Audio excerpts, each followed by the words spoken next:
Hi friends, welcome back to our channel Hara Hara Vihari. ఓం నమ శివాయ. వైజాగ్లోనే అతి పెద్ద ఆంజనేయ స్వామి టెంపుల్గా విగ్రహం ఉన్న టెంపుల్కి అయితే వెళ్ళబోతున్నాం. చాలా పెద్ద ఆంజనేయ స్వామి టెంపుల్ అది. నేనైతే రీసెంట్గానే చూసాను, ఒక 2-3 వీక్స్ అయితే అయింది. 2-3 వీక్స్ నుంచి వెళ్దాం అనుకుంటున్నా కానీ పాసిబుల్ అవ్వట్లా. బట్ ఫైనల్గా ఈరోజు అయితే స్టార్ట్ చేశాను. ఇప్పుడు కూడా టైం అయిపోయింది. బట్ ఇంకా డే బై డే అలాగా రేపు రేపు రేపు రేపు వెళ్దాం రేపు వెళ్దాం అనుకుని టైం వేస్ట్ అవుతుంది. సో ఎలా అయినా సరే డెఫినెట్లీ ఈరోజు వెళ్ళాలని చెప్పి స్టార్ట్ అయ్యా. వా,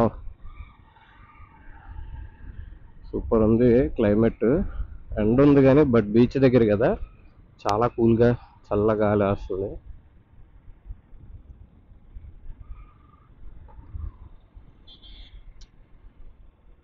అసలు 3 months నుంచి ఏం చేద్దామన్నా అసలు అవ్వట్లే వర్క్.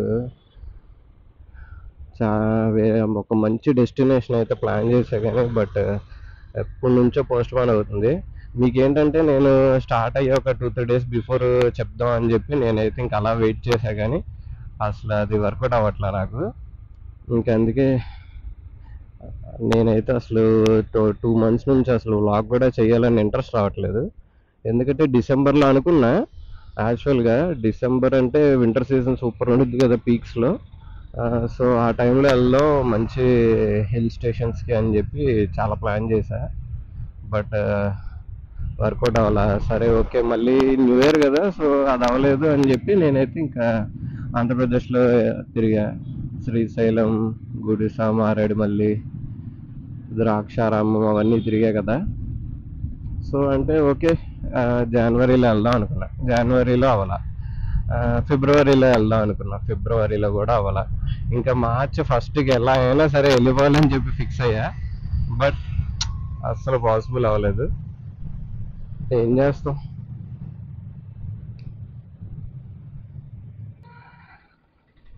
ఇంకా మనల్ని ఎవరు మోటివేట్ చేస్తారు చెప్పు? మనల్ని మనమే మోటివేట్ చేసుకోవాలి. మన డెస్టినేషన్కి రీచ్ అవ్వాలంటే ముందు మన ఇంకా కలిసి రావాలి. కానీ యాక్చువల్గా అంత ముందే ప్రిపరేషన్ అయితే అయ్యాను. అంటే లాంగ్ రైడ్, హిల్ స్టేషన్స్ అని చెప్పి మనకు కావాల్సిన సేఫ్టీ గేర్ అవన్నీ నేనైతే తీసుకున్నా. మన మిడిల్ క్లాస్ ప్రాబ్లమ్స్ తెలుసు కదా ఎప్పటికప్పుడు. బట్ ఏంటంటే 1 by 1 నేనైతే ఒక 1 year నుంచి తీసుకుంటున్నా అన్నీ. ఇప్పటికైతే అరేంజ్ చేసుకున్నా అన్నీ. లాస్ట్ టైం అయితే నేను ఇదే బైక్ మీద కేదార్నాథ్ అయితే వెళ్ళా. అప్పుడైతే అసలు నాకు హెల్మెట్, అది కూడా నార్మల్ హెల్మెట్, అది చాలా చిన్న, అంత ఇదేం కాదు. అలాంటి హెల్మెట్ వేసుకొని నేనైతే కేదార్నాథ్ వెళ్ళిపోయా. ఏంటంటే అది నా డ్రీమ్ డెస్టినేషన్. అది ఎలా అయినా ఇంకా చెయ్యాలి అనే ఒక పిచ్చి పట్టుదల ఉంటుంది చూడు. ఇంకా అలాంటి మైండ్ సెట్తో వెళ్ళి వచ్చేసా. సేఫ్గా వెళ్ళి సేఫ్గా అయితే వచ్చేసా. బట్ నాకైతే వెళ్ళినప్పుడు యాక్చువల్గా నేనైతే వ్లాగ్ పర్పస్ వెళ్ళలేదు. సో అది నా డ్రీమ్ బైక్ మీద వెళ్ళాలని. సో ఓకే, మనం మిడిల్ క్లాస్ వాళ్ళకి పెద్ద పెద్ద హెల్మెట్స్, జాకెట్స్ అన్నీ చెయ్యాలంటే చాలా కష్టం. సో అవి ఉంటేనే చేయగలం ఏంటి, లేకపోయినా చెయ్యొచ్చు అని చెప్పి నేనైతే వెళ్ళా.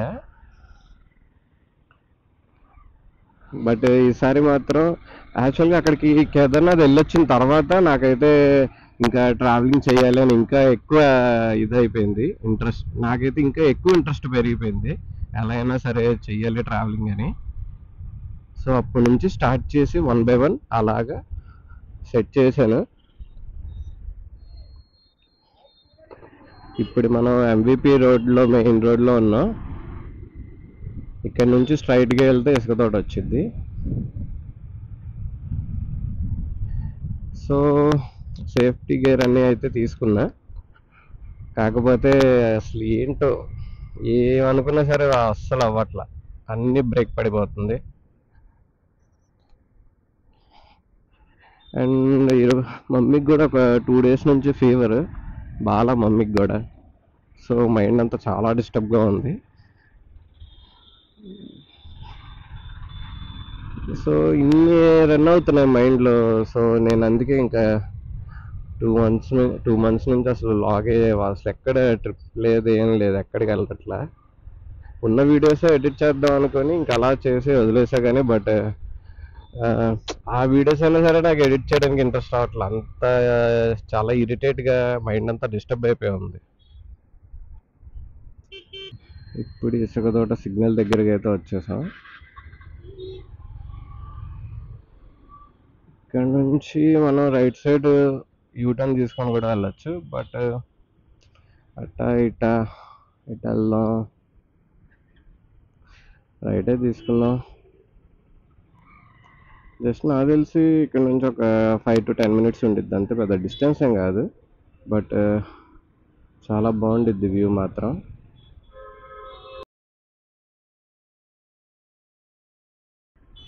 ఓకే, వెరీ గుడ్, పడింది సిగ్నల్. పదండి పదండి.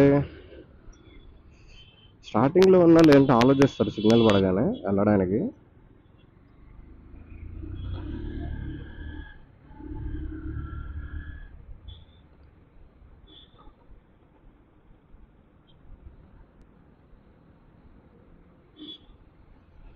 ఇక్కడ నుంచి మనం లెఫ్ట్ తీసుకొని పైకి అయితే వెళ్ళాలి. ఇక్కడ ఒక ఆంజనేయ స్వామి టెంపుల్ ఉంది హైవే మీద. బట్ నేను చెప్పిన ఆంజనేయ స్వామి టెంపుల్ అయితే సీతమ్మ ధార దగ్గర ఉన్న టెంపుల్ కొండ మీద అయితే ఉంది.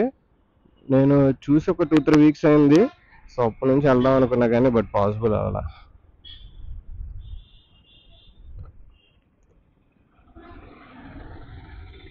ఇక్కడ ఈ శివాలయం కూడా అసలు చాలా బాగుంటుంది. పైన శివాలయం, ఇంకా అయ్యప్ప స్వామి, అమ్మవారి టెంపుల్స్ కూడా ఉన్నాయి. ఈసారి వెళ్ళినప్పుడు చూపిస్తే. నిజంగా చాలా పీస్ఫుల్గా భలే ఉండిద్ది. అంటే వేరే వైజాగ్లో ఉన్నట్టు అనిపించలేదు నాకైతే. వెళ్ళిన ఫస్ట్ టైం వేరే ప్లేస్కి వెళ్ళానేమో అనిపించింది, అంత బాగుంది.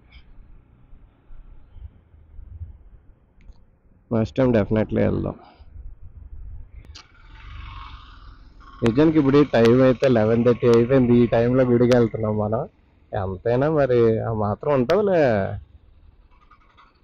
మనతో మామూలుగా ఉండదు. ఇప్పుడే డైలాగ్ గుర్తొచ్చింది కామెడీది. మిట్ట మధ్యాహ్నం పట్ట పగలు దున్నపోతే పాలు పితుకుతున్నా అంటాడు కదా సినిమాలో. అలా ఉంది కామెడీగా.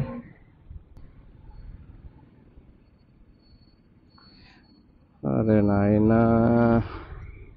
అనవసరంగా ఇటు నుంచి వచ్చినట్టున్నా. కొంచెం దూరం అయితే అయ్యింది.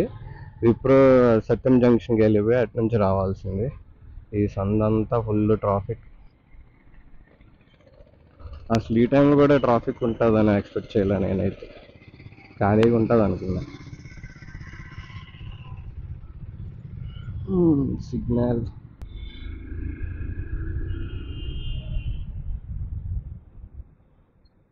ఇక్కడ ఒక పెద్ద బిల్డింగ్ కడుతున్నారు.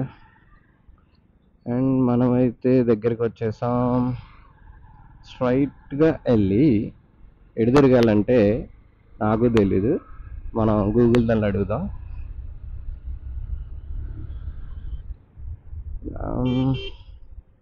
చూద్దాం.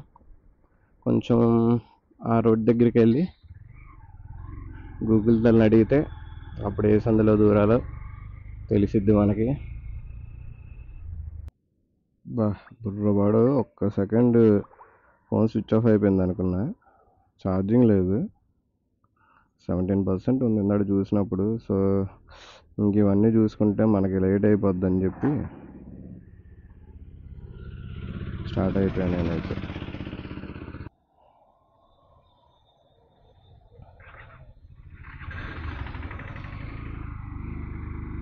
ఎండ మాత్రం అసలు భయంకరంగా ఉంది. బీచ్ సైడ్ అయితే బాగానే ఉంది కానీ ఎండగా ఉన్నా సరే కొంచెం చల్ల గాలి వస్తుంది కదా, సో అలా బాగానే ఉంది. బట్ ఇక్కడ మాత్రం అదిరిపోతుంది. క్షత్రియ కళ్యాణ మండపం అంట, ఆ రోడ్లో ఉన్నాం. I think this way. 108 feet Hanuman statue way to. బాగుంది. బోర్డు ఇలా పెడితే మనకి ఈజీ అయిపోద్ది. అదిగో కనబడిందా, 108 అడుగులు. ఇక్కడ కూడా పెట్టారు మనకి వే టు హనుమాన్ టెంపుల్.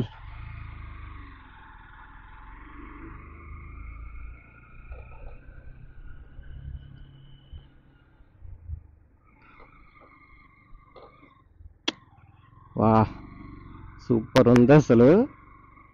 ఇంత పెద్ద హనుమాన్ విగ్రహాన్ని ఇంత దగ్గర నుంచి అసలు చూడలేదు ఎప్పుడు. పైకి వెళ్ళాలి. లాస్ట్కి అయితే వచ్చేసాం. పార్కింగ్ అయితే చేసుకోవచ్చు ఇక్కడ.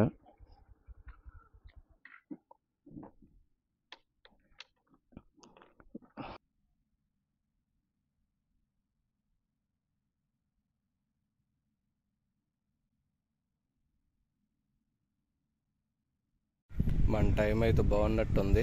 కింద అయితే గేట్ ఓపెన్ చేసే ఉంది. పదండి లోపలికి వెళ్దాం.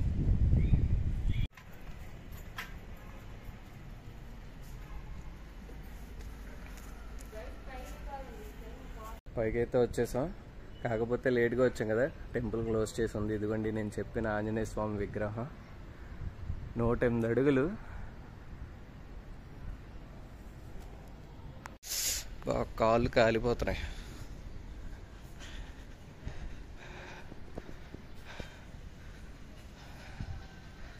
ఇంకా ముందు వస్తే బాగుండేది. ఇదిగోండి ఇక్కడ గ్లాస్ ఉంది, ఇక్కడ నుంచి ఇది కనబడుతుంది. లోపల ఆంజనేయ స్వామి విగ్రహం.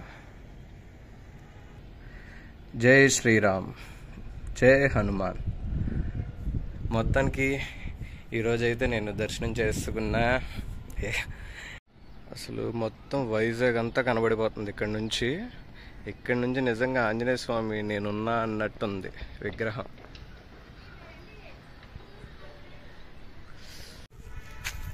ఆంజనేయ స్వామి విగ్రహాన్ని అయితే దర్శనం అయితే చేసుకున్నాం. ఇదిగోండి బాగా లేట్ అయిపోయింది కదా, క్లోజ్ చేస్తారు.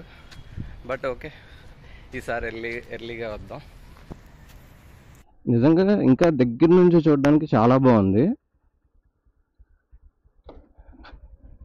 ఈసారి ఇంకా అంటే ఎర్లీగా రావాలి, లేకపోతే మార్నింగ్ అయితే 7 to 11:30 ఉండిద్దంట. మనం కరెక్ట్గా 11:30కి వెళ్ళాం కదా, సో అందుకే క్లోజ్ చేసేసారు. ఎవరైనా ఆంజనేయ స్వామి టెంపుల్కి రావాలనుకుంటే మార్నింగ్ 7 to 11:30 అండ్ ఈవినింగ్ అయితే 4 to 7 అయితే ఉండిద్దంట. ఇప్పుడు ప్రెసెంట్ సమ్మర్ కాబట్టి నాకు తెలిసి ఈవినింగ్ వస్తే బెటర్, ఎందుకంటే బాగుండిద్ది. లేదా మార్నింగ్ అయితే కనుక ఎర్లీ మార్నింగ్ రావాలి, అంటే 7కి ఎగ్జాక్ట్గా మనం ఉంటే better. And one more thing, Vizag అంతా కనబడుతుంది అసలు అక్కడ నుంచి. సూపర్ ఉంది అసలు. ఆంజనేయ స్వామి అయితే నేనున్నా అన్నట్టు అనిపించింది నాకైతే. అంత బాగుంది అసలు అక్కడ నుంచి చూస్తుంటే. సో ఎవరైనా వెళ్ళాలనుకుంటే కనుక ఆ టైమింగ్స్లో అయితే వెళ్ళండి, ప్లెజెంట్గా ఉండిద్ది. ఓకే ఫ్రెండ్స్, మీకు వీడియో నచ్చినట్టయితే please like, share and subscribe. హasta la vista.